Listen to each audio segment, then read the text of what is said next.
सब ने मेरी राम राम, जय हमारी संस्कृति और जय हमारे गांव।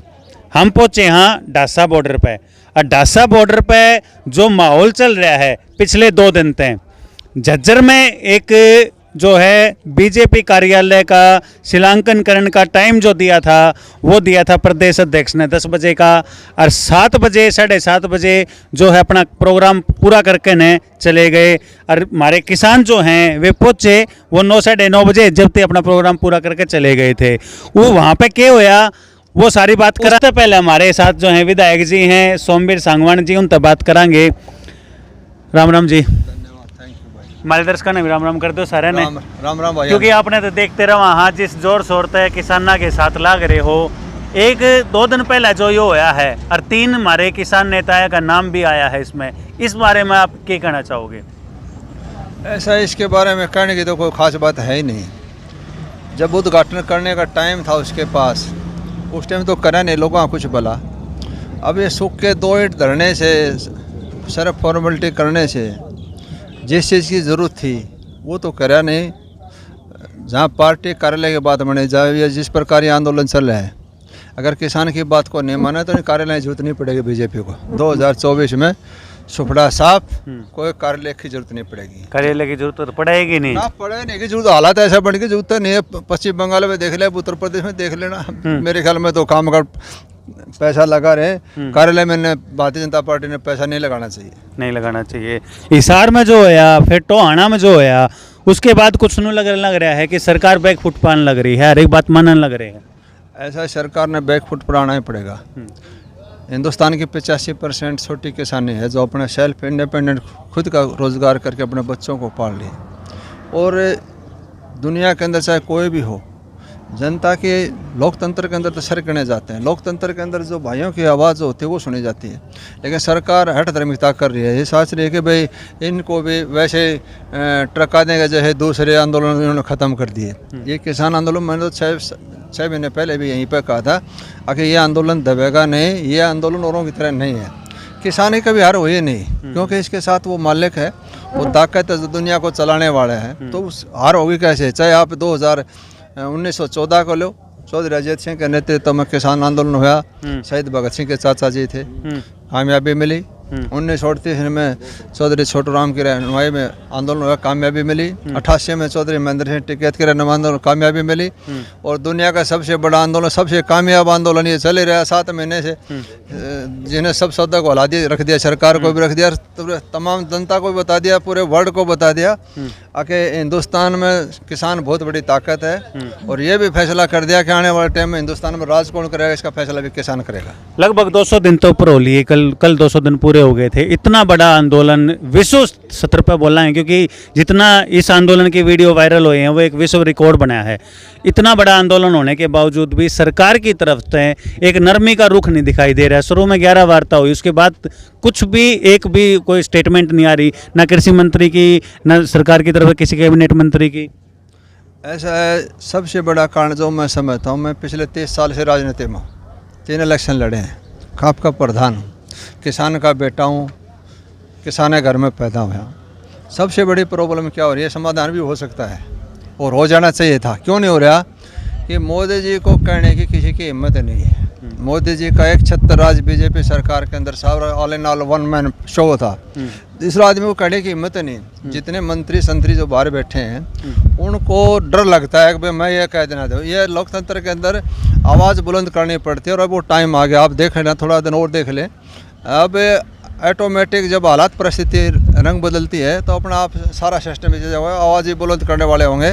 और ये भी मान रहे कि सब ने पता है अगर नुकसान होने जा रहा है, नुकसान हो रहा है, पूरे देश बर्बाद हो गया, लेकिन किसी की हिम्मत न होने के कारण जिस प्रकार परिवार का मुखिया उसके खिलाफ कोई बोलने वाला ना हो, वो परिस्थिति देश के अंदर हो रही है। मैं कहता हूँ लोकतंत्र के अंदर ये बहुत बड़ा घातक होगा। लोकतंत्र के अंदर तो चाहे गलत काम करने वाला चाहे कोई हो, गलत कानून बनते भी हैं तो उसके खिलाफ आवाज़ उठाने वाले पार्लियामेंट के अंदर भी होते हैं, पार्टी के अंदर भी होते हैं, लेकिन वो सारा सिस्टम खत्म हो रहा है। अब सब अपनी नौकरी बचाने में, कोई मंत्री पढ़ने की बचाने में, कोई दूसरी जिम्मेदारी बचाने में लगे हुए हैं। जो वास्तविक जो किसान की बात रखनी चाहिए थे, एतराज़ उठाना चाहिए था, वो किसी में दम नहीं है। उसी का परिणाम है जो एक 70 सौदा चल रहा है। डिक्टेटरशिप कह सकते हैं इसको, तानाशाही भी कह सकते हैं, या इसको ये भी कह सकते हैं आके देश की बर्बादी भी कह सकते हैं। लोकतंत्र के अंदर ये ऐसा नहीं होता। लोकतंत्र के अंदर तो लोगों की आवाज़ को सुनी जाता है, लोगों की भावना जो होती है उसी के अनुरूप कानून बनता है।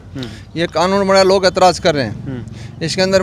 आपने बता दी ऐसा ठाठा बताओ कानून बना रहे तुम्हारा फायदा करना चाहते हैं, किसान भाई कह रहे हमें फायदा चाहिए नहीं, फिर जबरदस्ती थोप रहे हैं। जब फायदा नहीं है, किसानों ने मान लिया, तो फिर उसको जबरदस्ती क्यों थोप रहे हैं? ये सरकार की हठधर्मिता है, इसका रिजल्ट घना बढ़िया नहीं आएगा। सरकार को मानना ही पड़ेगा, दुनिया की कोई ताकत नहीं।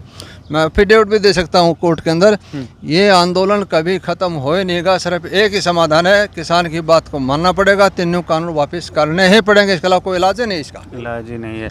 तो लगातार जो हैं हमारे साथ जुड़ते रहे हैं सोमवीर सांगवान जी। हमने टीकरी बॉर्डर पर भी आपसे बात करवाई थी और यहाँ पे भी जो हैं लगातार आते रहे हैं, इनके विचार हमने जो है आप तक पहुँचाए। हमारे साथ हैं वीरेंद्र डागर जी, प्रदेश अध्यक्ष दिल्ली प्रदेश। आपका नाम भी आया जी उसमें, क्या कहना चाहोगे? देखो, परसों कहीं जो पता लगा था हमारे श्रमिक मोर्चे का फैसला है, जहाँ भी लगातार 7 महीने हो गए हमने बताते हुए आपके माध्यम से, जहाँ बीजेपी कार्यकर्ता या कोई पदाधिकारी उद्घाटन करने जाएगा या उसके काम से जाएगा, हम उसका विरोध करेंगे, इनको पता है। तो फिर जाजर में भी आया, 10 बजे का समय था, जब हम 9:30 बजे वहाँ पहुँचे तो वे जल्दीबाजी में 8 बजे वहाँ से निकल गया था। जो ये सरकार केस लगाने की बात करते, मैं तो प्रशासन से ये याद दिलाना चाहता हूँ, इस प्रशासन ने, पुलिस ने, अन्य कहीं की भी हो, उसने संविधान में कसम ली थी कि हम इस देश का जो संविधान है, लोकतंत्र, उसकी कसम लेते हम इसकी रक्षा करेंगे। शर्म आनी चाहिए। मैं उस अधिकारियों से बताना चाहता हूँ, आप इनकी दबाव मत पड़ो, इस देश को मत बिकने दो। ये जो सरकार बार बार मुकदमे देकर इस आंदोलन को कमज़ोर करना चाहती है, जितने मर्जी मुकदमे दो, जितनी मर्जी बंद करो, हम तो बंद होने के लिए तैयार हैं। और इसको ये भी बताना चाहते हैं, वे जो जगह थी वे मंदिर की थी, 2-3 बार वे गिराई गई है, फिर इसने खरीदी हुई बनाने जा रहे हैं। ये सरकार ऐसे रही तो उसमें भारतीय किसान यूनियन का दफ्तर बनेगा, हम इस सरकार को बताना चाहते हैं। और हम ये भी बताना चाहते हैं इसको कि आप ये हट जो आप कर रहे हो, ये किसानों के साथ कर रहे हो या अन्नदाता के साथ कर रहे हो, आप अपनी हट उल्टी ले लो, हमारे किसान नेताओं से बात करो, जो हमारे 500 से ज़्यादा जो किसान जाली है उस परिवारों से गलती फील करो। वे परिवार 5 लाख आदमी जुड़े हुए, हम कहीं ना कहीं उसकी भी सलाह लेते हैं। जज्जर को आप इशार या अन्य बनवाने की कोशिश ना करें, नहीं तो वही काम जज्जर में होगा। हम गिरफ्तारी के लिए तैयार, आप आदेश करो। आज पेपर में क्या 3 लोगों का नाम देते हो आप? सभी 85% जो देश में किसान है सबका नाम दर्ज करो, हम गिरफ्तारी देने के लिए तैयार हैं। अगर ये सरकार अपनी यहीं अट पर लगी रही तो ये देश की सुरक्षा खतरे में पड़ सकती है। तो वीरेंद्र डागर जी का नाम उन 3 आदमियों में है जिनको वहाँ पे दोषी ठहराया गया है। हमारे साथ हैं जज्जर के अध्यक्ष हमारे विनोद गुलिया जी, जिनकी अध्यक्षता में यहाँ जो ढासा बॉर्डर का सारा जो धरना चल रहा है। गुलिया साहब, एक बात बताओ, ये 3 आदमियों का नाम में क्यों उड़े घने थे? भाई विक्की भाई, पहले तो हम आपके चैनल का और आपका धन्यवाद करते हैं। ये सरकार को सोचना चाहिए, ये भ्रमित करने की बातें कर रही हैं। 3 क्या वहाँ पर हजारों की तादाद में आदमी पहुँचेगा। और जैसे टवाना में, सिरसा में, फतेहाबाद में नमू की खानी पड़ी, सरकार नहीं यहाँ भी मुँह की खानी पड़ेगी। तो अगला टवाना बना देंगे। भाई साहब, जब एक बात बताओ, वहाँ कोई था ही नहीं बीजेपी का कार्यकर्ता है, वे अपना प्रोग्राम करके चले गई। तो वहाँ हमारे भाई जो किसान भाई पहुँच गए, उन्होंने क्या गुनाह कर दिया? उन्होंने तो सिर्फ काले झंडे जाकर वहाँ गए खड़े हुए हैं, इनका कोई बीजेपी का कार्यकर्ता ही नहीं था। किस चीज़ का केस बना रही है? तो हम इनको बताना चाहते हैं कि ये वाहियात की बातों में आकर किसानों को भ्रमित ना करें और भाईचारे में रोष पैदा ना करें। किसान शांतिपूर्वक अपना आंदोलन कर रहा है और किसानों की जीत बिल्कुल निश्चित है। हमारे बड़े भाई सोमवीर सांगवान जी ने बताई है। तो ये जो केसों का करके किसानों को बता रहे हैं, केस किसानों से बिल्कुल, किसान केसों से बिल्कुल नहीं डरता। सही, कितनी गिरफ्तारी ले लो, देने के लिए तैयार है। तो ये हमारे साथ थे विनोद गुलिया जी, उनके विचार लिए। मैं सांगवान साहब से एक बात और पूछना चाहूँगा, यदि गिरफ्तारी होती है यहाँ पे 3 जो इनका नाम लिया गया है, तो अगला स्टेप क्या होगा? ऐसा है, ज़रूरत तो नहीं पड़ेगी, ना गिरफ्तार करने की हिम्मत पड़ेगी, ना गिरफ्तारी होगी। मैं तो भाई से कहूँगा शांति पर अपने धरने पे बैठे रहे, इससे बड़ी कोई ताकत नहीं है। क्योंकि देखो, जहाँ तक उद्घाटन करने वाली बात है, जो भाई लोगों गांवों में बढ़ने नहीं देते, ये वही लोग थे जिन्होंने पिछले बार इनको यहाँ से विधायक बनाया था, मंत्री बनाया था, इनको मौका मिला था सेवा करने का। उससे उस टाइम तो कराया नहीं, उस टाइम तो सवाई अपने घर भरने के अलावा कोई काम नजर आया नहीं। अब ये जब हाथ में कुछ नहीं है, जब यहाँ रिबन काटने ले रहे हैं, जो लोग चाहते नहीं, जब लोग इनके फूलों में माला डालते थे, नोट देते थे, बर्फी खिलाते थे, दूध पिलाते थे, तो आज इन लोगों की इतनी नफरत क्यों है? इनको शक्ल नहीं देखना चाहते, गांव में घुसने देते। इसका कोई ना कोई तो कारण होगा ना। जब टाइम था उन्होंने बड़े बड़े सजा बाग दिखाए, किसानों को ऐसे कर देंगे। ये बगैर कुर्ता पहरे घूमता था, रेलवे लाइन के ऊपर खड़ा होकर MSP की गारंटी देता है, स्वामीनाथ न्याय की रिपोर्ट लगे करते हैं, और आज लुकता फिर रहा है। अब ये ऊपर से दबाव में सिर्फ फॉर्मेलिटी करने के लिए बादल के अंदर मेरा प्रभाव है, मैं दिखाना चाहता हूँ ये सिर्फ इसलिए, तो सिर्फ एक झूठा ड्रामा शो करके अपने आप को नेतागिरी दिखाना चाहते हैं। प्रैक्टिकल में कुछ नहीं, 0/0। जिसको समाज मानता नहीं, दुनिया के अंदर मान वही है जिसको समाज मानने है। समाज जिसके साथ है वही नेता है। वही आज इसके साथ समाज है ही नहीं। पूरी जनता पार्टी का, पूरे JJP का विरोध कर रहे हैं लोग। तो यही तो कारण है कि इन्होंने बड़ी बड़ी डेंग मारी, फिर देखा तो रिजल्ट कुछ नहीं, इसलिए लोग आज रोड के ऊपर बैठे हैं। इनकी भावना की कदर ना होने के कारण आज किसान ठगा हुआ महसूस करता, हमारे को लूट लिया।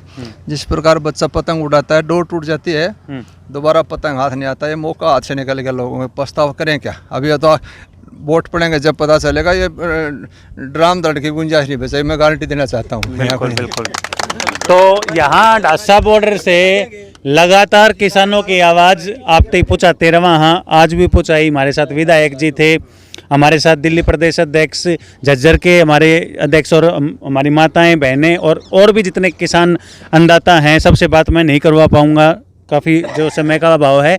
विधायक जी को भी जाना है, तो आप इस वीडियो ने ज़्यादा से ज़्यादा शेयर कर दियो। जैसी भी सिचुएशन रहेगी, जो ये प्रकरण चल रहा है 3 दिन तक, लगातार अपने बताते रहेंगे, किसाना की आवाज़ धरती पहुँचाते रहेंगे। सब ने मेरी राम राम। किसान एकता जिंदाबाद, किसान एकता जिंदाबाद, किसान एकता। मोदी सरकार कटार सरकार, खट्टर सरकार, योगी सरकार, किसान एकता, 36 बिरादरी भाईचारा।